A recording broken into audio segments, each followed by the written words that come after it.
Per què se m'arruguen els dits si els tinc molta estona sota l'aigua? Agrupant tot el que s'ha descobert, actualment sabem que quan submergim les mans, els dits permeten que entri aigua dins la pell i això provoca un desequilibri de sals. Aquest desequilibri crida l'atenció a les fibres nervioses dels dits, que fan que els vasos sanguinis es contreguin. Amb la contracció dels vasos arriba menys sang als dits i, per tant, es redueix el volum intern.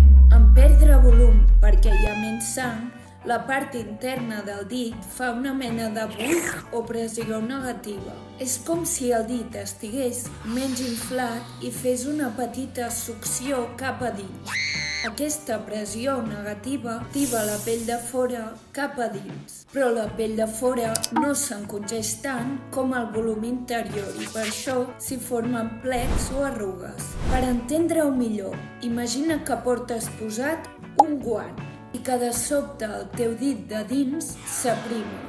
El guant que representa la pell et quedarà més gran perquè la teva mà a l'interior és més petita i per aquest motiu farà plecs o arrugues. Si els nervis estan danyats, ningú envia senyals als vasos sanguinis perquè es contreguin i per tant les arrugues mai es produeixen encara que estiguis molta estona a l'aigua.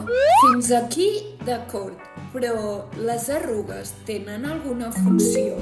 T'ho explico al pròxim vídeo.